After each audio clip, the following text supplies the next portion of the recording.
mga friendship, so for today, hindi muna magtitinda ang kaibigan ninyo dahil mag-window shopping tayo. So for today's agenda mga friendship, today is Sunday. So araw ng pamamahinga mga friendship, kaya naman magde-day off tayo. And yes, dahil Sunday nga ngayon, kaya parte ng pag-day off natin ang pagsimba at pagpapasalamat dahil hindi niya tayo pinabayaan sa isang linggong dumaan. So nakatipid nga ako ng pamasahe dyan mga friendship dahil inihatid muna ako ni Abe sa simbahan. At alam niyo ba mga friendship, meron akong bagong natutunan na ang mga babae mayroong sariling batas na kapag ka hindi mo jowa o asawa, wag kang aangkas. So nandito na nga ako sa simbahan mga friendship, and ipinagdasal ko nga kay Lord yung makakabuti sa akin, sa amin ng family ko. Humingi na rin ako ng gabay para hindi ako maligaw sa kung saan man yung gusto niyang marating ko. Alam niyo mga friendship, I remember when I was a kid, palagi kami ni mama sa simbahan at palagi din akong tayo ng tayo o di kaya naman galaw ng galaw sa upuan. Hindi kasi ako mapakali dahil inaantok ako at hindi ko talaga maintindihan yung sinasabi ni Father. Kaya growing up, sanay talaga ako na kapag Sunday nagsisimba talaga kami. Kung hindi man si mama yung kasama ko, minsan yung mga pinsan ko, pero ngayon nakakalungkot kasi mag-isa na lang ako. But anyway, part yun ng pagbabago ng ating life mga friendship, and pagkatapos ko nga magsimba, so ayoko pang umuwi, kaya sabi ko why not mag-window shopping muna tayo. So isasama ko kayo. Well yes, window shopping mga friendship kasi wala naman akong dalang pera kasi ang bala ko lang talaga isisimba lang, and somehow yung pag-window shopping o pagtingin-tingin sa mga paninda is a form of therapy mga friendship. So first, naisip kong dumaan tayo dito sa Watson kasi as a girly, parang ang sarap magtingin-tingin ng mga makeup, mga skincare at mga pampaganda. O mga kaibigan kong girly dyan, sumang-ayon kayo sa akin. At dahil nga medyo na-expose ako sa araw dahil sa pagtitinda, so trinay ko din magtingin-tingin ng mga whitening product, at isa nga sa mga trusted ko na as in subo ko ng mga friendship is itong Ebony Salt. Trust me mga friendship, kung hindi nyo pa ito nasusubukan, ay nako, dahil subukan mo na. Ang ganda nito sa balat, like nakakaputi, and pag lumabas ka mga friend, hindi dry yung skin mo and glowing ka, ganun. Pero siguro mga friendship, it will depends pa rin or kanya-kanyang effect, kasi sa akin masasabi ko talagang maganda yung effect niya sa skin ko. Pero kung akala nyo binili ko to, it's a no!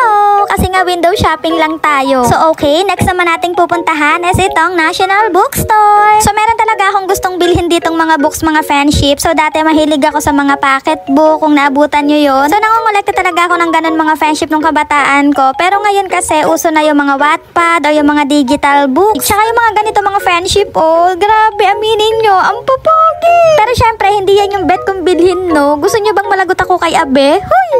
And finally mga friendship, nakita ko na din yung books na gusto kong ipakita sa inyo. So eto siya. So yes, ito yung gusto kong bilhin ng mga books mga friendship kasi feeling ko mas magkakaroon ako ng character development and mas maiintindihan ko yung sarili ko. At pakiramdam ko mga friendship, magkakaroon ako ng support system kahit sa pamamagitan lang ng libro, kasi I think it will help me to grow up, to know my words, and kung ano pa ba yung mga kaya kong gawin. And dahil window shopping nga lang tayo mga friendship, so hindi ko din to binili. Pero dahil nahawakan at nakita ko siya, feeling ko nare-relax ako and nagkakaroon ako ng peace of mind. Sa totoo lang, marami talaga akong gustong bilhin mga friendship, and alam ko kayo din. Kaya nga yung iba kong kakilala, sinasabi nila na ayaw nila lumabas or ayaw nila mag-mall, like wala naman daw silang pera, ganyan. Well, para sa akin kasi mga friendship, ito kasi yung parang gamot ko kapag na-stress ako, kapag feeling ko kalaban ko ang buong mundo. Like, alam niyo yun, kahit wala kasi tayong bilhin mga friendship, ang importante lumabas tayo, huminga, maglakad-lakad para makapag-isip-isip. Hindi lang tayo puro trabaho, puro problema. Alam niyo mga friendship, window shopping isn't a waste of time. Kaya nga sinasabi ko sa inyo mga friendship, it's also a form of therapy talaga for me. Yes, marami tayong gusto, pero alam niyo yung pinaka gusto ko, yung version ko na kaya ko nang bilhin to nang hindi nagka-crack yung wallet ko. Pero habang wala pa yon, ini-enjoy ko yan kasi at the end of the day, hindi lang naman gamit ang sukatan ng worth natin. Hindi naman kasi sukatan kung gaano kadami ang paper bag na dala mo, kung ilan ang bahay, sasakyan o iPhone mo, kundi kung paano tayo bilang tao. O di ba mga friendship, may natutunan na naman kayo.